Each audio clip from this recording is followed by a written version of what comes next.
it's normally the story that comes with that. Sometimes you laugh, sometimes you cry, sometimes you just remember some good shit. Welcome to the Bottom of the Bottom podcast.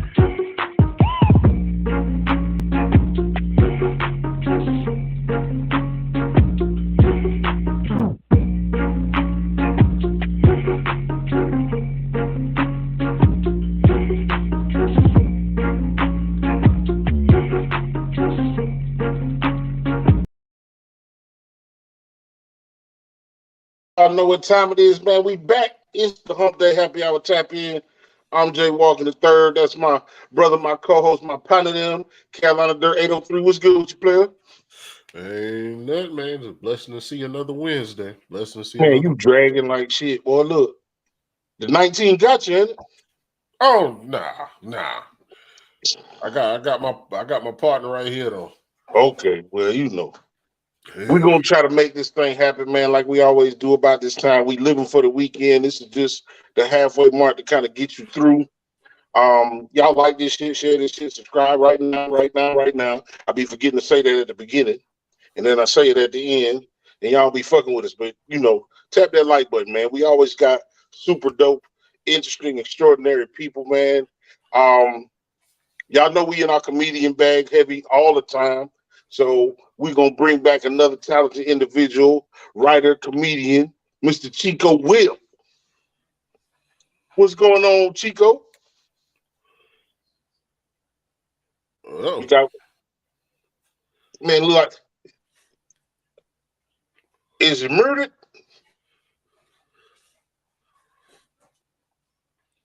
Can't hear you. We can't hear you. Hey, go out and come back in.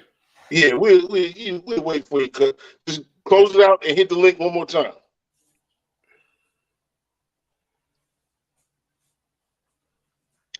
While we waiting for Chico, man, we lost Bobby Caldwell today, man. Yeah, and we were just listening to Bobby Caldwell. I was just listening to him recently, and less than a month ago, we were talking about doing a drunk verses, and we were talking about doing the white dudes that can sing. Hey, Chico, Yeah, man. Chico, go out, Chico, close out, and then come back in.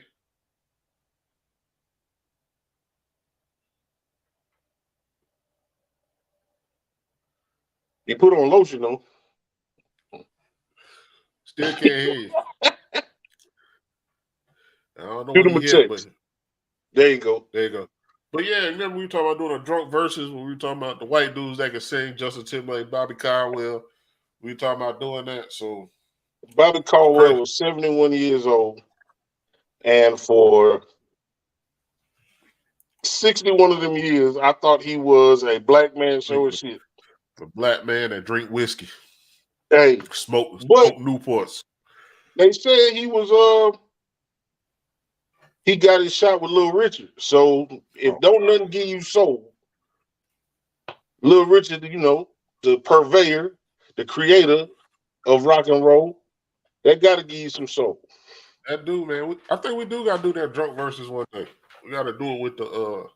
We said we're gonna do it with the white soul singers. Yeah, I mean we can make something happen. Yeah, we can see if he just popped in. We'll see if we can hear him. Hopefully we can hear you. There you go. You back. We back in the game. That's what I'm talking about. For sure. Okay, so we're gonna do this one more time. Writer, comedian from DC, you know what I'm saying, currently residing in La La Land, LA. Mr. Chico Will, what's going on with you, player? Man, what up, man? Happy to be on y'all podcast, TV studio, whatever y'all call it. I'm happy to be here, man. Hey, man, look, we happy to have you, man. Know what I'm saying? Definitely. You, like, I watched a couple of clips of yours, man, and you definitely in my lane of the type of humor that I get down with. That's what's up. Everybody thinks that they're a comedian. Everybody thinks that they belong behind the mic. What was it that drew you to that craft? It's a weird story, man. I was working at the post office. I was like career post office guy, mailman, clerk. I probably did everything in the post office. End up getting shot carrying mail, man. Get the fuck out of here. That's Wow. true. Yeah, man, just wrong place, wrong time. They wasn't really after me like a movie or no shit like that. But it was just like wrong place, wrong time. So I was out of work for like about 5 years for real. So during that 5 year span, I always been a funny dude. People's like, man, you should try that comedy. Watching Comic View, I was like, I'm gonna try it. End up going to the Coleman Station, a spot in DC, and that was it, man. That's pretty much how I got there. I can That's dig crazy. that, man. Yeah, crazy. Well, check this out, man. We do this little icebreaker, man. It's called First Call. It's 10 quick questions. I got 5. My brother got 5. Ain't no Okay. right or wrong answer to this shit. It's just kind of how you feel in the moment. Okay. All right. So, what 90s sitcom would you have insert yourself in to bring flavor to that character? Definitely would have went with Martin. I would Okay. have probably been like another one of his friends. I probably could have been the one that's getting all the bitches or something like that. You know what I'm saying? Okay. Like, but I definitely would have tried to get on Martin though. That's like he kind of the reason I started to do comedy. Like how y'all say y'all like my style. Martin was like that's my idol and he's from my city too. So like yeah, man, definitely would have been Martin. Okay. Favorite pair of shoes all time? Crocs, flip flops, karate shoes, pro kids. Church shoes. My favorite pair of shoes. That's a good one. It's between the Timbs, because you know that's a DC thing, or I'm gonna go with them Jordan 6s, the Bordeaux. Okay. Them burgundy joints. Yeah. Purple, gray. That's my favorite shoe. You know, I'm a big dude, so we can get in the 1s, we can get in the 4s, and we can get in the 13s. I don't know what the fuck Mike Foot was doing over them years and shit, but he wasn't no fat foot nigga. Cause... Yeah, everybody like the ones. Okay. 3 of your favorite cartoons coming up. Oh man, this easy money. First of all, number 1 is Fat Albert. That's his first off. That's my number 1. I used to literally like my mother used to go to work before I went to school, so I used to lie and stay like an hour to watch Fat Albert. Dang. Number 2, I'm gonna put Family Guy up there. I like that show. That's dope. Until previously they said there was some racist people in the cast, but I ain't know that when I started liking it. So they still on my list. They was too good at the racial shit. They too good. Man, come on, man. That shit accurate as hell, man. Number 3, man. It's between Rick and Morty and Tom and Jerry. They gotta be put. Man, Rick and Morty, that shit is phenomenal to me. And Tom and Jerry was just something I grew up loving. You know what I'm saying? Definitely Tom and Jerry. Nobody in the hood wanted to have a mouse in their house, but you still like Tom and Jerry though. For sure. You don't want no goddamn mouse in your house though. I had a mouse in my house, cuz you don't want no mouse in your house. Yeah, we have mouses. With an E and an S. Mouses. Mouses. Dead ass. Mm-hmm. Dead ass. All right. What vehicle did you own or have access to that got you in the most trouble coming up?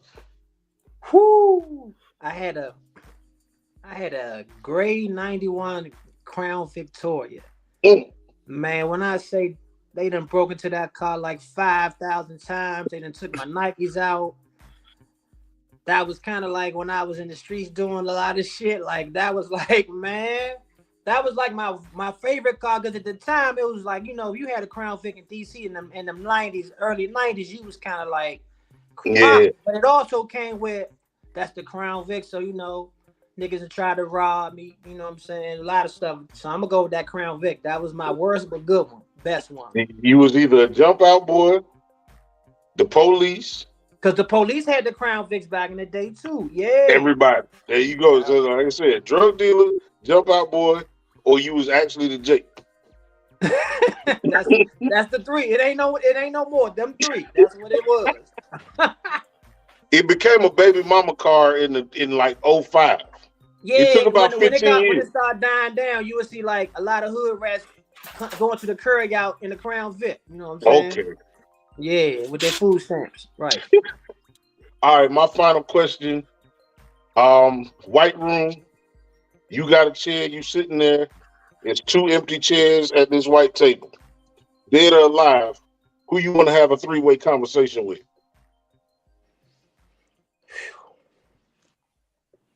It's two. I only can invite two, right? You can only invite two. Man. Okay. I'm gonna go with James Baldwin. That's my favorite author. Oh, Okay. That's the first. I gotta kick it with James Baldwin. And I think my second one will be Jay-Z.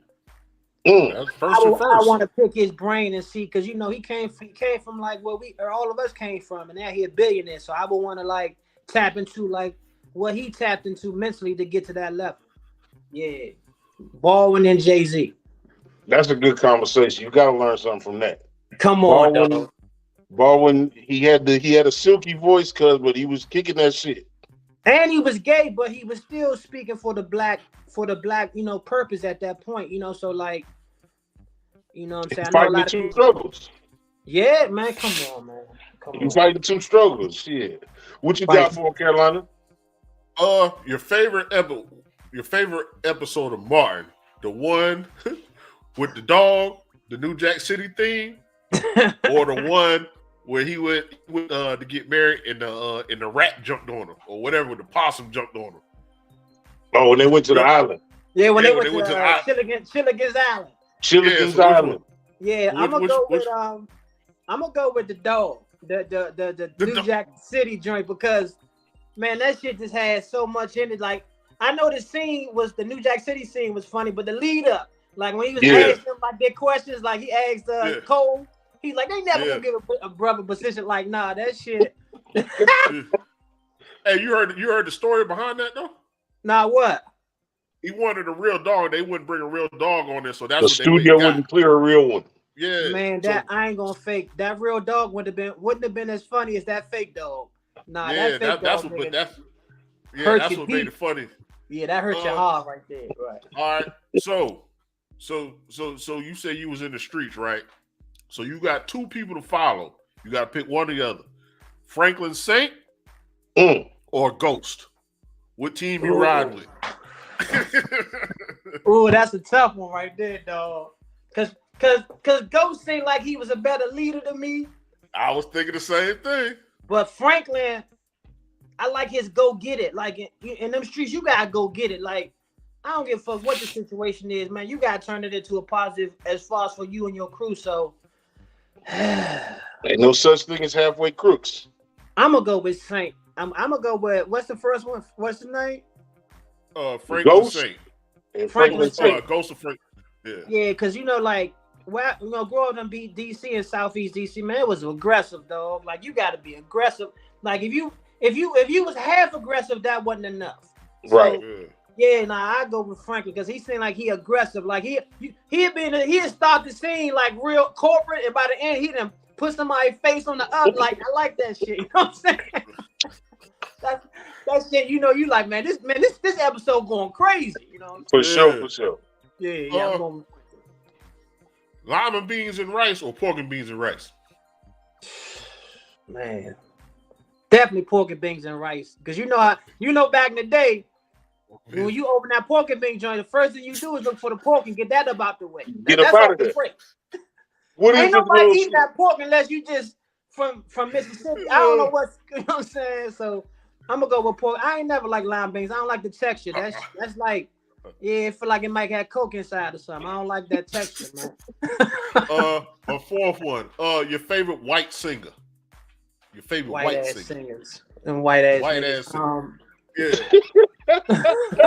My favorite white singer. That's a tough question. This crazy because like I be in the area zone for real. I'm gonna go with Chris Stapleton. He a country singer. Oh my God! Country singer. Tennessee whiskey. No, man. No.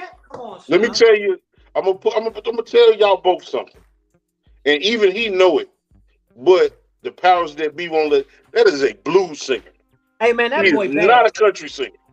Yeah, that's all. It ain't no. You Dan. That's a good read on that. He a blues singer, but he got that. I don't know if he got a black cousin or something, but he sing. He got black energy, dog. Yeah. Yeah, he done bought a pack of backwoods or something like that. Bruh, Nigga got look. black energy. You know what I'm He had me play Tennessee whiskey cause drunk the sober one day. Yeah. On repeat. I done did it several times. Man. And then I found out it was his wife on the backup vocals.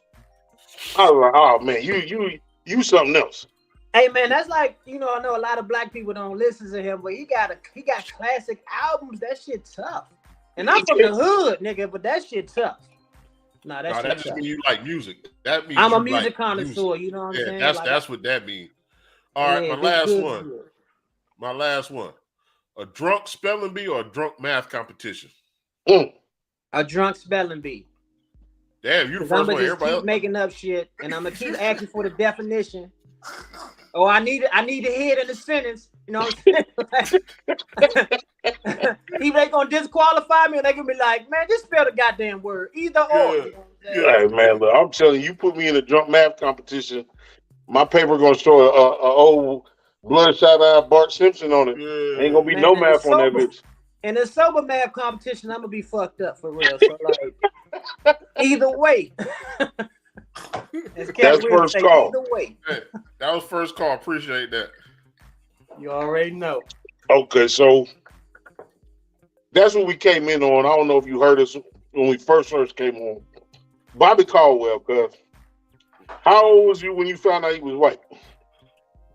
Today. How many times you listened to that song? Hey man, I ain't gonna fake till the Instagram today. I ain't know he was white, man. That man singing black, man. Like, I just heard that song. Come on, man. We done heard him when we was kids, and then we turned adults and we listened to that same. That's how classic that song is. It's a generational hit. Every generation going like that. Absolutely. I ain't know he was white till today. Like our parents growing up, because we biological brothers, same mom and dad. Oh, that's dope. That's dope. Everybody gives us credit for that. But playing cards, playing dominoes 2 o'clock in the morning, the juke joint, the NCO club, like our dad had a music room where he played records. Like Bobby Caldwell was in that rotation. And he got a black name. This nigga named Bobby Caldwell. Come on, man. Exactly. What you mean he white? Come on, man. Bobby Caldwell either the mechanic or he's just a cheating ass husband that you keep on seeing at the casino every week. You know what I'm saying? Man, look. What's so crazy about it is, The Light by Common. Uh-huh. Yeah. That's Bobby Caldwell. I'm gonna have to re-listen to that shit, man. The Light, what that joint? There's a shot. That joint? That's Bobby Caldwell singing. Get the fuck out of here. This white ass, black ass nigga been everywhere. I mean, hey, but it just I didn't know. My brother to show. Go ahead. Nah, what you was just telling me, like he was with Little Richard. He grew up under but he was under Little Richard. And like my brother said, Little Richard music was everywhere. Everywhere. Like if Little Richard was in this era right now, oh my god, he'd be a zillionaire. He'd be a rock star. Because he was too different for back then. But now with the little, it's a lot of feminine, like Lil Uzi Vert, like a lot of these little feminine ass. He would have killed in this era right here. He would have killed in this era. Absolutely, and all right, you would have believed him. Exactly, and he can play. He talented. He just ain't, you know what I'm saying. He keyboard, like he all over the place. It's so like who would you kick it with? Who would you kick it with? Little Richard or Rick James? Rick James. In this day and age. Rick James, dog. Come on, Rick man. James, and don't blame me if I toot a little powder. Come on. Oh no, I'm gonna blame you. Oh man, ain't no sister too powder, bro. I don't care who it is. Ain't nobody too powder, bro. I'm tooting. I'm not sniffing. I'm tooting. But I'm gonna fake like I did it around Rick though. I'm gonna fake go to the bathroom, put some flour on my nose. I'm gonna play the game so I can get to the Nah, Rick. You know what? I just watched Rick James the documentary on Hulu. Hey, that boy was wild as shit. And I know like he started in the white circuit too. So like for him to go from the white circuit to be nigga ass Rick James, nah, that boy beast. It's a couple of people that deserve movies. Somebody needs to do Rick James justice. Somebody got to do Rick James justice because the doc I seen on him, I didn't really know he was that talented, you know, because you know when we see him, he probably like what 38. Yeah. I mean, when I got to know him, so like, you know what I'm saying, like, nah, that man was mad talented, man. Like, I didn't know he had all them skills, and you know, like you say, that's the thing about entertainment in general, man. You gotta go off into your own spectrum to get to this success, man. For real. Okay. No bullshit. And that's what he did. It's like I said, man, the things that they try to do to act like we don't flavor this shit, like the dopest life that these people live these days, it's off the backs and the blood, sweat, and tears of us. You know what I'm saying? Yeah, because like you say, we old enough to remember when like it was white people looked at rap as like bullshit. Like now it's on commercials and toilet tissue. Like I remember like in probably like early 90s, man, like they was like, you remember NWA, they was like banning that shit. It was like to see it such a global thing right now to the fact it's white rappers and Asian rappers. Like it was a black thing at one point, totally. And just another side note on Rick James, the reason that Lionel Richie is a success is because of Rick James. Right. Yeah, right. I ain't know that. He was acting such a goddamn fool at the record company. They went with Lionel Richie and kind of like shut Rick James down for a minute. Would he tell him how much he tell him he wanted? Oh yes, you see that shit. You see give me my motherfucking million so I can go do coke or something. Rick James, man. That shit. I just watched that shit probably like 3 days ago too. He wasn't wrong, man. Like you got to look at the entrepreneurs and the people that have gotten wealthy off of hip hop. They still didn't get what they was worth. They still didn't get what they was worth. They didn't. That's why I'm happy to see like Big Daddy Kane still on tour and just so they can get a little bit of this new money because it's out there, you know. Jay said I'm overcharging them for what they did to the Cold Crush. You know what I'm saying? All that shit makes a difference. It's like we still listen to the message. You know what I'm saying? Oh, man. It's always been bullshit within the genre, but that's every genre. Everybody wasn't Bon Jovi. Everybody wasn't fucking Elvis or whoever the greats was in their genre. You know what I'm saying? But for those people to be broke or to have a regular job these days, that doesn't make sense to me. It don't make sense. They need and like you say, they probably needed a union or something or just something because like ain't no reason why them dope ass artists is like, I don't know, like everybody who was my favorite artist kind of like KRS-One used to be my favorite artist. Then it was Rakim. Then it was Jay-Z. But like the people who didn't really have, you know, the one hit wonders, they should be doing good too. They shouldn't be like, cause they part of his history, man. Like, you know, yeah. Let me ask you just real quick. Houdini. Even when I listen to Houdini now, they were so far ahead of their time. I like Houdini. Bruh. Go back and listen to Friends. Nah, Friends was tough. Oh my God. Like I think Freeze Come at Night was their probably biggest success, but Friends was like, I didn't listen to that a rack of times off of some good weed, and you be like, damn, these niggas talking on this joint. They was talking that shit. They was talking that shit on that thing for real. Yeah. Man. I like Houdini. Houdini, that's a flash from the past right there. That's what I do, man. Sometimes on the weekend, and even with my brother, cause we go. Thank God our pop's still living.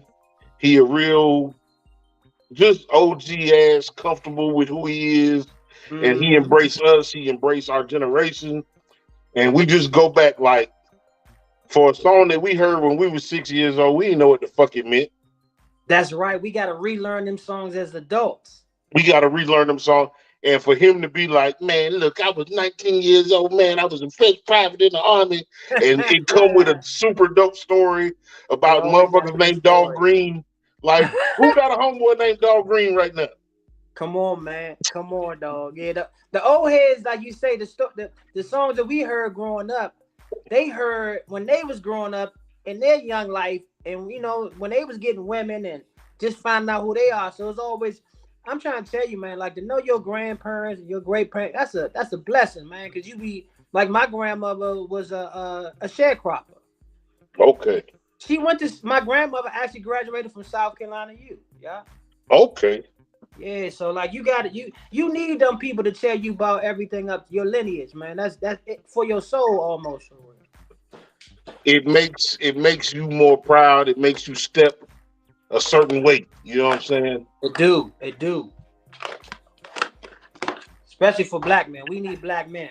Black men need black mentors. And that's the other thing, man. We trying to get to how do you feel about that? When you look at, I don't know if you got, nephews, sons, relationships with young men, but how do you feel how do you navigate that gap? Because there's a definite gap in how I feel like they respect us versus how we respected our fathers and uncles. Yeah, it is a gap, because I got two little younger brothers. I'm in my 40s, right? But I got younger brothers who like in their 20s. And they kind of look up to me. I'm gonna give you a story. My little brother, he always say, "Damn, big bro, I see you with the chicks. You always seem smooth." He was like, "What you be doing?" This is what I told him. I said, "Man, this is the only rule. Be yourself. Be yourself, and whoever gonna gravitate to that, that's who you want. Don't go out of yourself trying to please not only no woman but no humans. Nigga, just stay yourself, and whoever gravitates to that, that's who you get." Guess what? He married now with two kids. Okay. Yeah. Okay. Be yourself, man. That's what I tell him. Don't fake yourself out. I try to tell motherfuckers that coming up, like, it's different when you've been ugly your whole life. Cause if you was black as hell and born in the 70s, early 80s, you know what I'm saying? You was ugly until Wesley Snipes. Yes, Wesley and Michael Jordan and Bobby Brown. They changed it for us. There you go. There you go. So if you came up, I got picked on too. Seal was ugly too. Yeah, Seal was ugly. Now he ain't help us. He didn't help us at all. He hindered us. He took us back a little bit. When he came out and he hit, we was like, God damn, this ugly ass nigga. But you know who put him back on top? Them white women loved him, cuz. Them white women made him sexy again, though. Yeah, they loved him, cuz. Yeah, but like you say, this new generation dark skin, they don't know about being called African booty scratcher. They don't know about that, right? They don't know about that. Yeah, African booties. That was a go-to back in the day against us. That was a go-to. Yeah, man. So, what would you tell yourself, your life being what it is up to this point, what would you go back and tell your 16-year-old self now?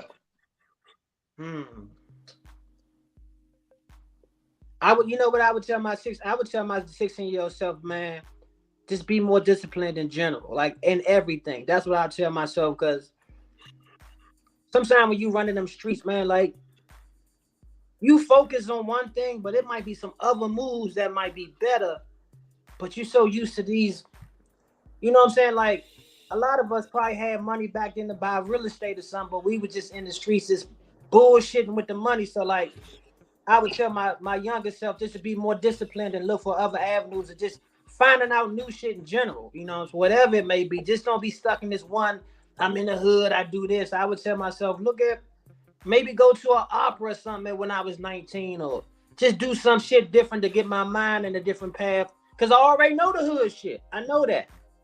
But I might need to new, when you get older, you be like, yeah. So that's why I tell myself, discipline, Chico. Perspective. There you go. Mm-hmm. Yeah. Yeah. Because you gotta diversify. You gotta diversify. Go ahead. Yeah, that's what I'm even saying. With the women, though, people talk about diversifying money. Yeah, exactly. Yep. Mm-hmm. Yeah, date you. You might be used to. I must be breaking up. Date you a fat chick. Get you a little fat chick one time. See how she feels. You know what I'm saying? They say once you go black, you don't go back. Once you go fat, you gonna be stuck for a little while. Oh, hey, man. I tell people, it be some good over there. It be some I good love them. over there. I Ain't love it? I love a cuddly motherfucker. I love I love a side rib that feel like a titty. Come on, man. You got them. You lay up under her stomach, right where the fat part is. Come on, man. Like, That's you know, where I'm out at here, it with it, ain't man. no. You know, even the fat chicks out here trying to lose weight. It ain't no really, man. But you know what? I had a big girl ask me one time. She was like, "Do you fuck with fat women? Do you think you are attracted to fat women because they have low self esteem?" I was like, "You know how many fat bitches I've been curved by?" I'm trying to like you know that era of fat chicks with low self esteem. That shit over. These fat chicks out here be coming with a lot of they'll check you and like you say, it's niggas chasing them. They Okay, getting chased.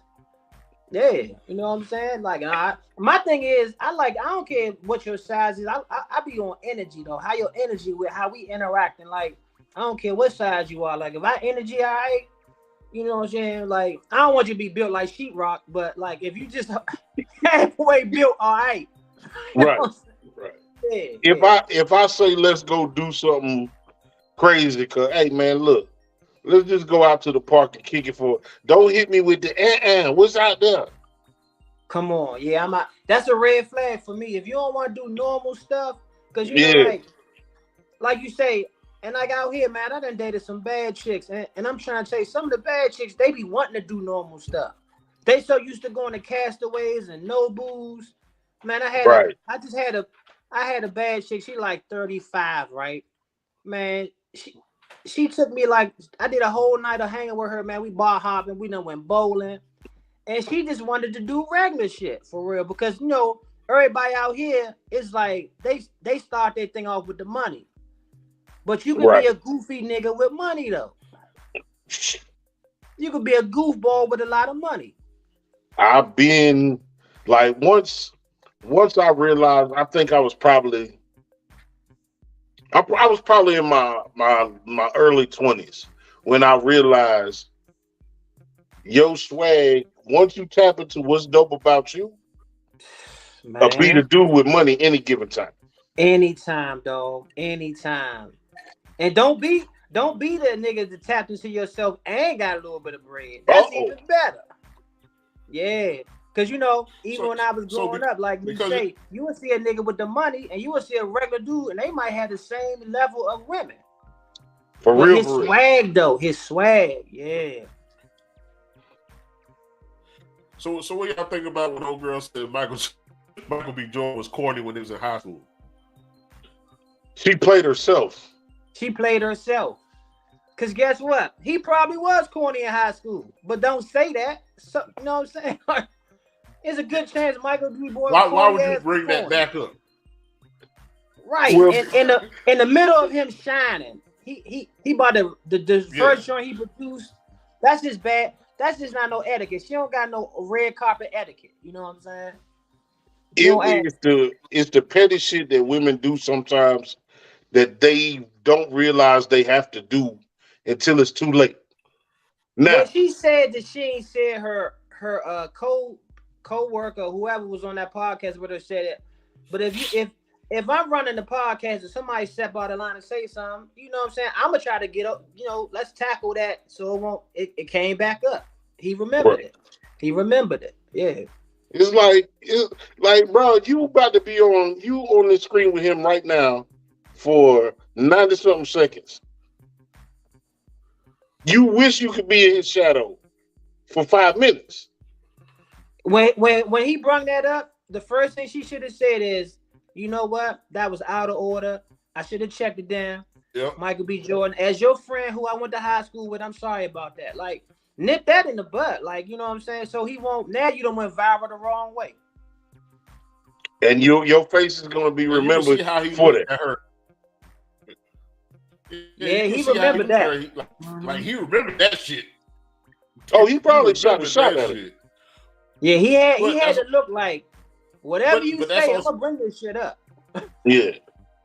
Yeah, nah, that's her fault. But You gotta check dedicated that. because he said, yeah, he was dedicated. He wanted to do it. Like, you know, some people get that dedication at an early age. Some people get it at a later age. But he was just dedicated from a young age what he wanted to do. He wanted to be in front of a camera. Bruh, you got to Come look on, at it man. like this. He couldn't have been no more than what, 10 in hardball? Yeah. He couldn't have been no more than what, 13 on the wire? Come on, man. That nigga to be in your life path at 13. How many people be in their life path at 13? Even with Chappelle. Chappelle was doing comedy at 16. That's young to be in your life path. So like you gonna come off as different or maybe weird. And everybody ain't on that. even with his evolution, I have always rocked with Dave Chappelle. But white folks turned me on to Dave Chappelle. Yes, You know what I'm saying? I only knew Dave Chappelle because he's from my city, so you know we just know the lineage. But I always thought that his take on his comedy style was unique, you know, because it was smart and it was like what's that? Killing Me Softly. Yeah. Like Killing Me Softly, man. Like that shit is really wrote good, man. It's like it's good writing and it's hood and it's like when you can cover the hood and catch the intellectual people as well. That's a dynamic set for real. And I said, whose baby is this? Whose baby is this? So when he rolled his window up and he like, how much for the dub? Like, come on, man, that shit. Yeah. Like, and you know what? I went to that show. They had that was at the Lincoln. I went to the second show to that joint. So to see it live, and I wasn't doing comedy at the time either. I'm like, man, this he had that thing on fire for real. So that's a good place to be because we see now it's a lot of fast money in entertainment. Because is there the saying that all money ain't good money? How often do you live that in your day to day? It's LA, dog. It's a gay ass city. So it's like oh, you remember that Martin joint when they was in the back and Tommy was like, so he's like, hold up, why your throat like that? Hey man, like it's tricky out here. It's tricky. You know the thing about it, man. You know at the end of the day, I don't think there's no level of money that's worth compromising your soul because you got even if nobody know, you know. Absolutely. You know what I'm saying? So like I done had some situations where I done had some freaky, creepy ass producers like, let's meet at my house. And I'm like, nah, let's meet somewhere in public, bitch ass nigga. You know what I'm saying? So it's like at one point, I'm a grown ass man. Yeah, at one point you just really gotta be just, and I know people don't they think they're gonna blackball this stuff, but at one point you just gotta say no. Nah, right. That's not who I am. Because you see so much out here, you got to be like, look, I ain't knocking what you do, but I don't do that. So we can do business on another level. I still deal with you, but like, you can't really say don't play with me like that because niggas be offended like that. So you got to reword. You be like, I'm just not into that type of stuff. You know what I'm saying? So if that's the way to go, I ain't gonna be able to do it for real, my dude. Like, yeah, I done had a few of those meet me at the mansion. I'm like, dog, all you gonna do is get your head smacked, dog. That's all. Right. I'm good. That's all. I'm gonna hit you about 5-6 uppercuts, maybe a hook. Right. So Carolina, and also too, you can't put yourself in that predicament to even have to hit a nigga for real. There you go. You know what I'm saying? Yeah. Carolina, you sent the clip the other day of Marlon saying how white folks conduct business and how black people sometimes will blow shit up. That was a profound thing, cuz. So how did you feel about it when you first heard it? What about Marlon? What was the take on it again?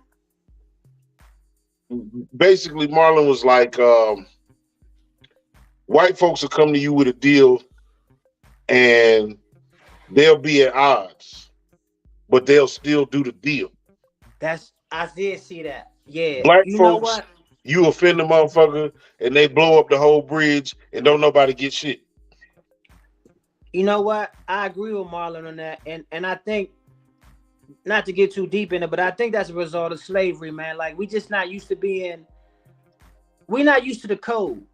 We the only group of people who don't live by the code, meaning that if I'm the boss and you up for a job and there's another ethnicity up in the job, I gotta give it to you just because of who your skin is. That's just what it is. Cause that every other culture play like that. We the only ones who like I gotta look at the resume. Nah, dog, that ain't how it work. Nepotism. If you black and I can help you out, I gotta choose you first. And that ain't racist. That's just what everybody do. We the only ones who we gotta like. If me and you got an argument, we should still be able to do business. We should still be able to communicate. I can still say, call you, what's up? Because that's just one argument. Like, if you and your feelings over one argument, then who are you for real? You know what I'm saying? So I feel Marlon on that because there's been friends that I met out here who like, I'm like, dog, like, even if I say something that you don't like, maybe say that you don't like it, but don't now you talking to another man about our situation. And nah, man, that real men don't do that. Real men like have an argument, even if we throw the hands. After the hands, let's go get some dinner. Hey, you got me, cuz. You hit me with a good one. You got me, cuz. I lost that one, but I love you as a man. I love you as a black person, and let's just move on. But you know, a lot of people be emotionally invested in the wrong ways because they thinking about what somebody else think about it. Man, look, all of us men, if we get into an argument and have a dispute, I should be able to call you the next day or the next morning and say, hey, let's do lunch. Let's do some breakfast. Right. And that happened yesterday. You know what I'm saying? Still be able to call a motherfucker on their shit, but be diplomatic enough for there to be some type of resolution. Yeah, me and my man Kurt, I got one of my best friends, Kurt, man. We argue all the time, dog. Real arguments. When we get off that phone, you know what I'm gonna say? Love you, dog. For sure. Love you, dog. Because it ain't that serious, man. You know what I'm saying? Like, I think black people, we gotta get more into sticking to the code. The code means under any condition, support black people. Talk to that man in the cut. But don't blast him on the internet. You know, don't be talking about his restaurant horrible. You went to his restaurant, you ain't like the product. Hit that man in the DM or call him. I ain't really like how y'all talk to me there. The service was da. Right. I'm gonna keep supporting you till you get it right. There you go. I've probably said it on this podcast a million times, and this just because I've seen it. Like, I lived in a little hood, and I'll never forget it. Cause like some Mexicans moved in. It was duplexes, 2-bedroom duplexes. It was literally one pickup truck, and then like maybe 11 motherfuckers, and they was in there. It was like 3 husband and wives and like 4 kids. And over the next 6 months, I saw the F-150 they came with. Then I saw a Silverado come around that motherfucker. See? Then I saw another GMC pickup truck come around, and then one of the families moved out. They got a house product because they saving money up. Yeah. We gotta do that, man. Yeah. That's what I'm saying. Like, in every city, you got a Chinatown. You got Little Mexico. Yeah. You know what I'm saying? We don't never have no spaces. We just visitors, and we fighting over the blocks that they not giving us no means to do shit with. Anyway, right. It ain't in LA, they got a Chinatown and they got a Koreatown. See, you know what I'm saying? Mm-hmm. And they got Little Tokyo. They got all 3 of them in one city. And I think like the most black you can get in LA is probably like around Crenshaw, like Inglewood, Leimert Park. But that's a small part to the bigger, like everything else, Beverly Hills, Calabasas, all that's white. So yeah, we gotta stay on code, man. The code mean like, hey man, if it's a black person and it's another culture, you gotta pick that black person. That's just what it is. Absolutely. I'm down with that, and you can't be afraid of that. Yeah, don't be afraid and be like, because I think we get caught into like trying to include everybody in our stuff, but like everybody don't include us in our stuff. Like you can go to the club and hang with the black people and rap all day, but try to go to that synagogue. Try to go to this. Watch the nigga with the hammer tell you gotta get to go back to your car. Okay. What are you doing here, sir? So how you feel? How you feel about like every other race? Like they come together. Asians, you could have 15 of them in the house till they 40. Mexicans, the same thing. You have 15 in the house till they 40. But black folk, we gonna ask, man, when did you leave the house? Or when you gonna put your kids out? But that's generational wealth that we not creating. We not, because you like you say, your kid might even stay with you till they 30. Especially nowadays. They might need to stack up about 20,000 so when they hit 30, they can put down on the house. You put them out at 18, man, you fresh, you new adult at 18. You don't even know who you are 18 as an adult, even 21. But you out in the streets, you got a 1-bedroom apartment, you trying to work it all out where you should probably be with your family. Y'all all eating dinner together, talking, communicating. You know what I'm saying? We got to get back to that for real, because if everybody in their own little spot, then when y'all meet together, it be funny sometimes. You be ready to go. You like, I can't wait to get back to my spot. But if we was all living in the same quarters, waking up, making breakfast together, everybody go to work, come back home, eat dinner, talk over dinner. You know what I'm saying? That's what the other cultures do. Yeah, we spoke about on another episode, talk about the village. Back in the day, you grew up in a village. Your grandparents, your aunts, your uncles was a village, and now everybody want to do their own thing.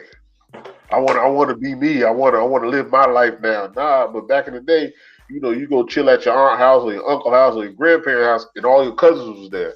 That shit don't happen no more. Nah, it don't happen no more. Yeah, because like we be the culture clowning the Mexicans. Look at all them up in that house. But guess what? All of them up in that house probably making $20 an hour.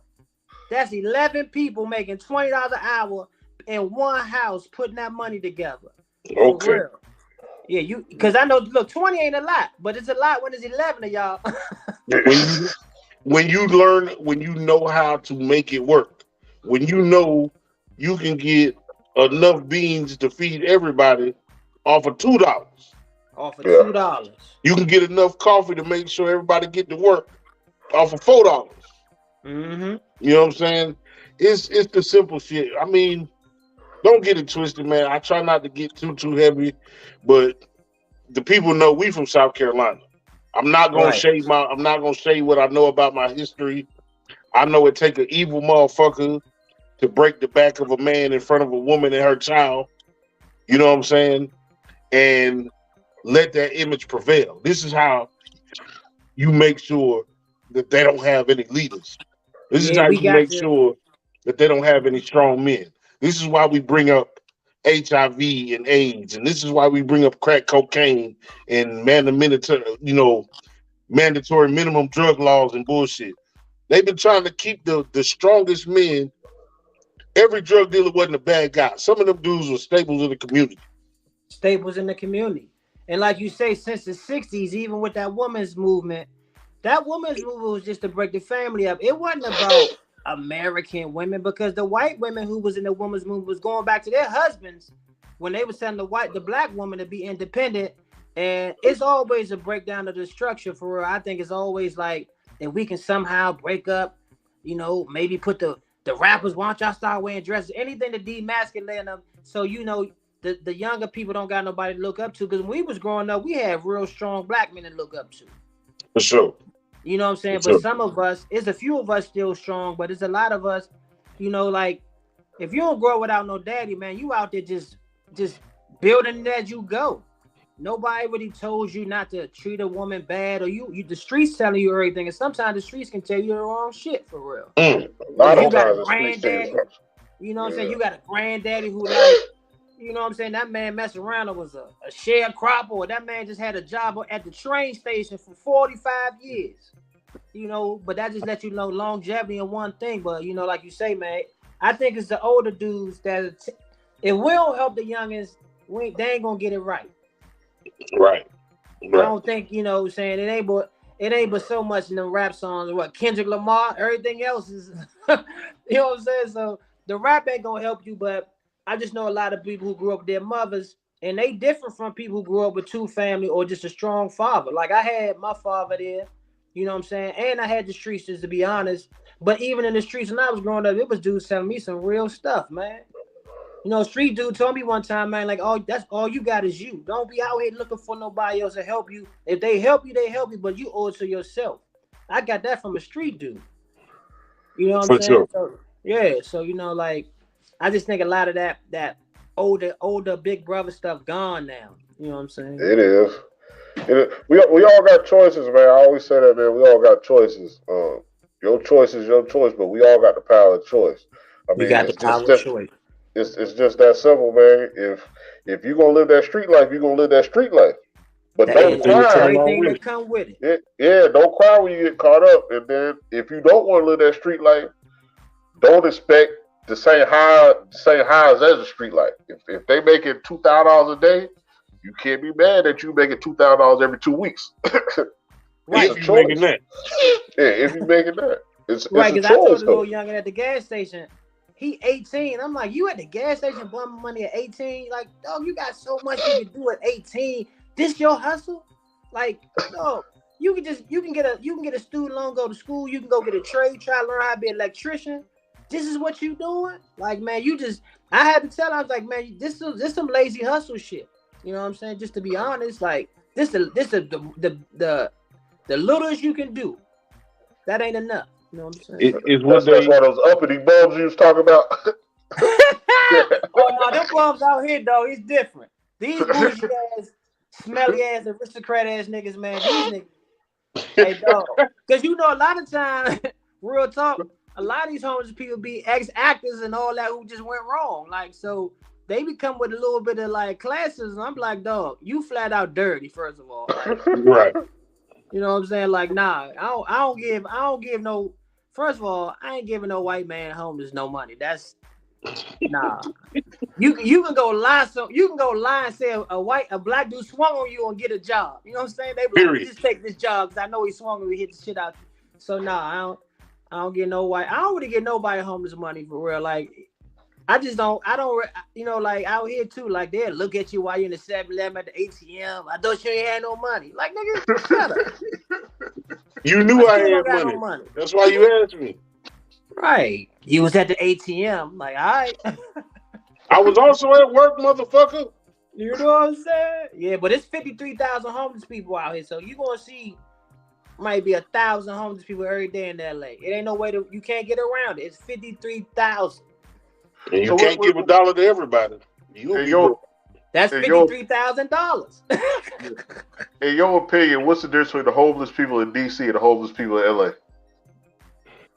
Well, no, in DC, the homeless people in DC is different because when it get cold in DC, they pick you up in the van. They probably put you in a red roof fan or something. Like, they treat you good. Like out here when it get cold, nigga, they don't give a shit. They be like, you should move out if you bitch ass. I'm trying to tell you, like, if you homeless out here, but you know, a homeless dude told me out here too, though, that like whatever state you in, you can get a free ticket to LA, whether it's a bus or a plane. They'll fly you out here for free. Cause you know you think it's gonna be sunny every day, but it ain't. It's gonna be raining. It's gonna be thunderstorming. You know what I'm saying? You out here wet as a motherfucker. Thinking it ain't gonna be a sunny day every day out here. You know what I'm saying? Right. Or anywhere else for that matter. Anywhere else for that matter. Yeah. I don't go out of my way, man. Like, I used to go out of my way. I used to feel bad. You know, here's $2 here. Here's a burger here. Yeah, I got a Coke for you. I got a can of soup. You know what I'm saying? And now I just look at it like, if I feel the need to give, I'm going to give. And I'm not going to worry about it. You know what I'm saying? If I feel it, I do it. Like, if God put it on my soul right there, be like, get that man, then I'm going to drop that man $1. Indeed. Yeah, but you ain't getting a foul out of bill though. That's for sure. Oh man, look. Nah, that's too much. Hey, I told somebody, I said, man, I'm one bill away from being right next to you. I'm trying to. Okay. I'm one Achilles tear. I'm bigger than you, so you're gonna lose your spot. I'm trying to tell you, $5. Oh hell no, nigga told me, the nigga had a phone. He's talking about, can you cash at me? I'm like, man, I swear. Wow. I'm like, no, nigga. Yeah, it's certain things that you just not gonna say to me.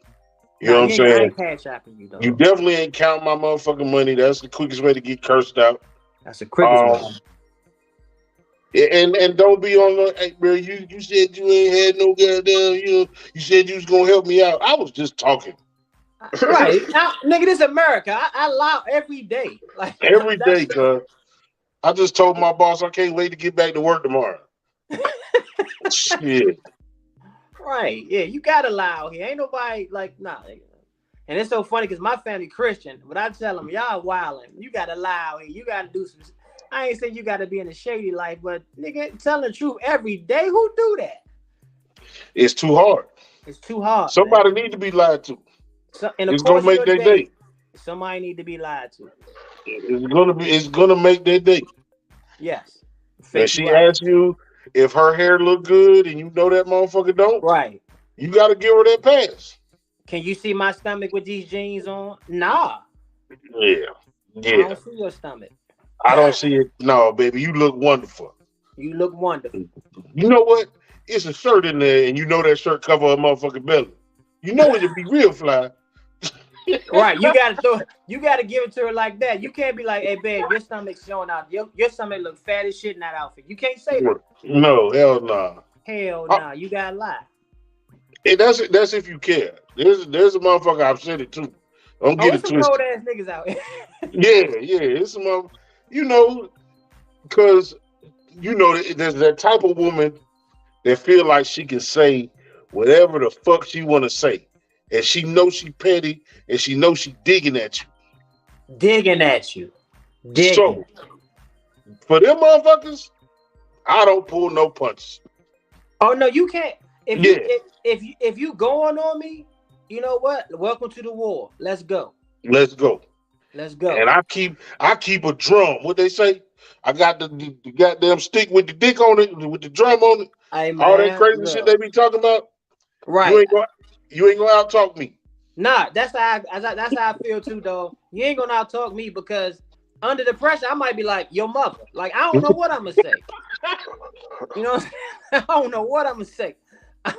I'm trying to throw one back quick as I can. So I don't know what I'm gonna say. Yeah. Nah. I told a motherfucker go play in traffic. Let me spin you around in the median, bitch, and get to the other side. You know what I'm saying? Nah, you ain't gonna. I'm a win that war. Yeah. Right. Nah, man. Look, I try in my older age, man, to be a man of compassion, but I also understand that my patience level ain't shit no more. Nah, that's the thing, man. As you get older, you get wiser, but you also losing patience. So it's always a war. Right. Like I want to walk away, but it feel like he was playing with me. So now you like, you know what I'm saying? Like it's always a war with your mind. It's funny, right? Other day I was going to the comedy. I host a comedy store on Thursdays in LA. So okay. I'm pulling into a spot as I'm backing in. The dude zoom in. He zoomed in my space. I was talking to my girl on the phone, right? She was like, just go to another space. I said, you know what? You right. I was going to get out and just however it went. But my baby was like, for what? Like, it's other spaces. I'm like, sometimes you need women in your life, dog. You need women in your life. You need to listen to that voice in your head. Sometimes you be walking, you can get yourself out of shit if you just take a second. Cause I was ready to jump out when bitch ass nigga, you saw me at this. Like I was ready to go all in, but my girl was like, I know you. Just go to another spot. And I was like, sometimes you got to eat that one. You know what I'm saying? Live to see another day. You know what I'm saying? I don't give a fuck how much money you got. I don't care how spectacular your life is. Everybody got to eat shit sometime. Man, ain't that the truth, dog? And I don't think people understand that, especially these young kids. Yeah. You like I said, when we in the same demographic, we in the same age group. When we was younger, niggas that sold drugs, young niggas that sold drugs and jumped off the porch, they had to.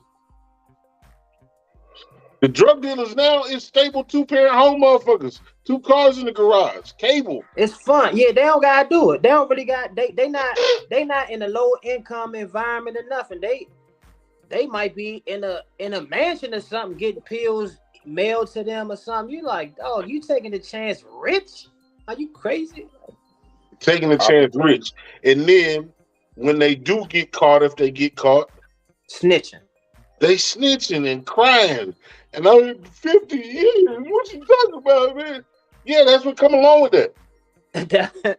That's what come along. And you know the thing about it is just like you say, like when you don't really need it, you don't take all the precautions. You know what I'm saying? When you in the slums, man, like when you around the way, yeah, you know what corner the jump out's coming. You know what time the robbers start robbing. Like you on your thing, but when you come from a rich home, you just in the club. You done probably serve like 6 undercovers. You don't even know. Like you know what I'm saying? So right. You don't take the precautions, you know, and like you say, they gonna snitch it out. It's just a new era because to me, back in the day, it was certain level of the corny niggas didn't know all the cool stuff. But now the corny niggas know all the gangster words, all the bravado. They know all the slang. And back in the day, you couldn't be, if you wasn't cool, we was gonna see who you was. It'd be like, man, get your dumb ass out of here. But that was the hood's way of also protecting motherfuckers. Right, you ain't like, man, built for this shit. Mm-hmm. Go pick that basketball back up. You was hooping your ass off the other day. Go do that.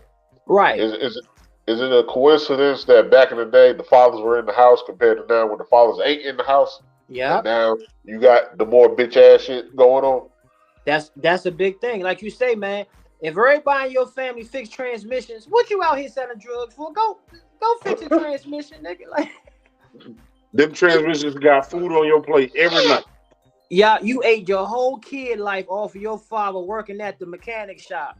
So don't act like because sometimes the youngins be downplaying your job like it's corny, but you lived off this corny job your whole life. Now it's corny now because you don't want to do it. Shit crazy, man. Look, this being super dope, Chico, man. This is the theme of the show, man. It's not nearly supposed to be an interview, but just a conversation, letting the community and letting the inner world, the internet world, the WWWs know that black folks can just sit down and have a conversation in light, in intelligence, in love. You know what I'm saying? Right. Now, I appreciate y'all having me, man. For real. Now, bro, we got to do it again, and we're going to get your people on it. Yeah, if any South Carolina women watching, I'm willing to do a weekend at a townhouse or something. So well, Big Mama got it for you, cuz. Already know. Hey, South Carolina got some women, so I know. Yeah. If we ain't got shit else, we got some fine ass women. Some fine ass women. So yeah, man, hit me in my DMs. Like what I'm saying. I can get flued out. You know what I'm saying? Indeed, and all the time. I can get flued in. You know what I'm saying? I'm all holding hands at the little restaurant and everything. I'm gonna fake you out for a whole weekend. Man, in look, love. as you should be. It's only the weekend. It's only the weekend. I love you up for a weekend. You the best thing ever happened to me. All that shit. But that's what we here for, man. Look, we enjoyed the conversation.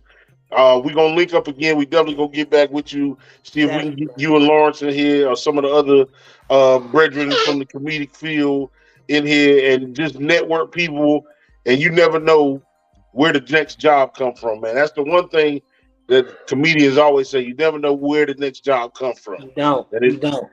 It just being in close proximity to somebody. Man, y'all keep doing what y'all doing, man. Y'all got a great thing. If there's any comedy names that y'all probably can't get in touch to, if I can get in touch with them, I link y'all. You know what I'm saying? Is easy money for real. You know what I'm saying? Oh man, that's super dope. Yeah, for sure.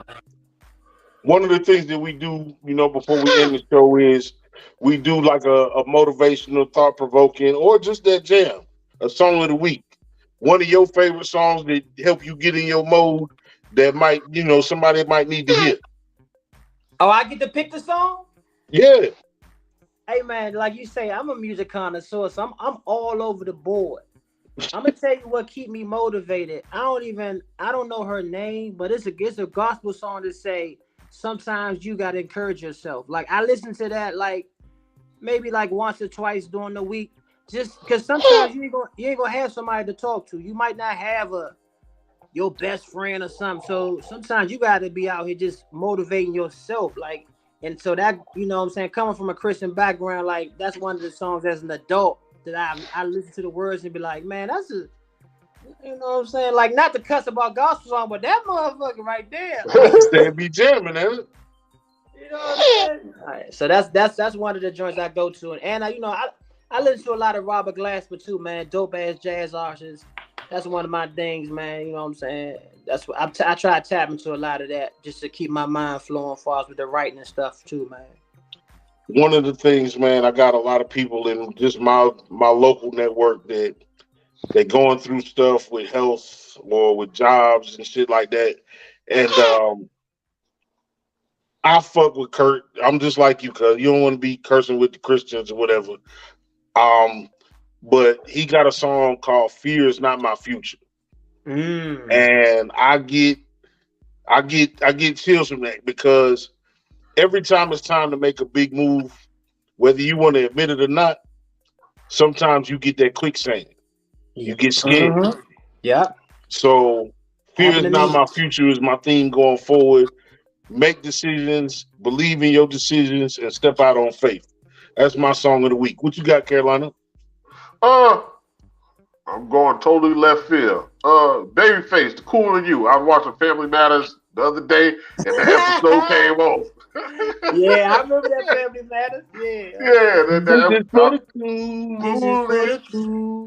Yeah, so that one came on, so I'll just throw that out there. Okay.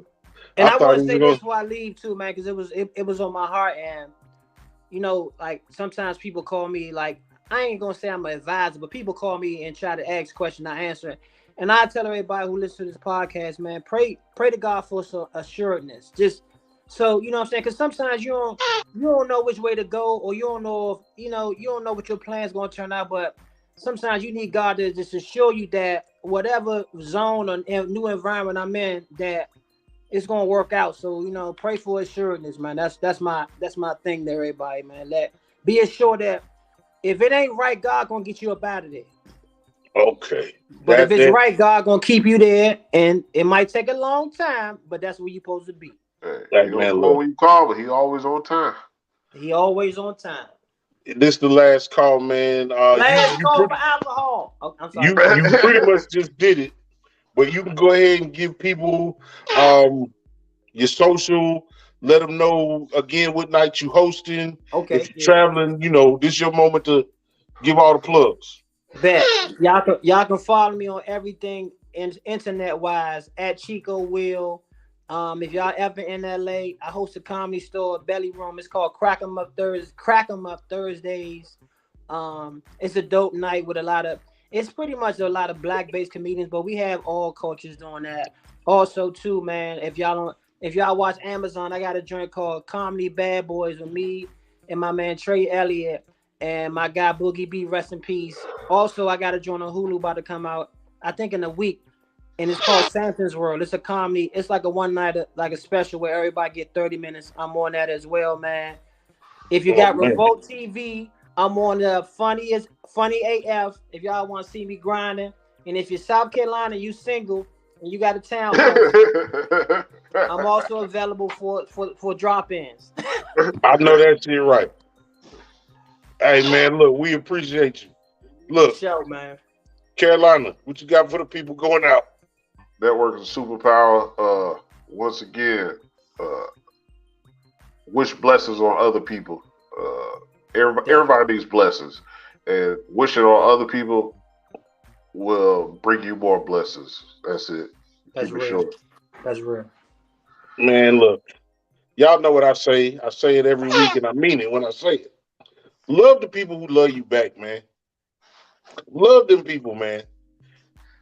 People are leaving here at an unreal rate. You never know what tomorrow might bring. Don't waste no time. If you got a partner, if you got an old flame, if you got whoever it is to you, that person that been on your mind, and you be like, damn, I wonder what they're doing. If you got a way to connect with them, reach out. It's not how they receive you, is you doing God's work and checking on them. You never know. You might be able to say they like it with just a call or a text. Mm-hmm. Man, look, this is the bottom of the bottle. This is what we do here, man. We kick that shit, and you receive it how you receive it. We try to stay positive, but we always gonna stay real. Y'all like this shit, share this shit, subscribe to it. We here every Wednesday at 8:35 Eastern. Sometimes it's just me and him. And of course, sometimes we have extraordinary people like Chico Will, man. Look, shout out to Appreciate y'all. DC. Hey, and we appreciate you, Slim. You already know, Slim. Thank y'all for having me. South Carolina, man. Appreciate y'all, man. If I get some tour days down, I'll definitely tap in with y'all first, how y'all come down, man. Much love. Y'all be safe in them streets, too. Will do, man. Until the next time, man. Y'all be easy. We gone.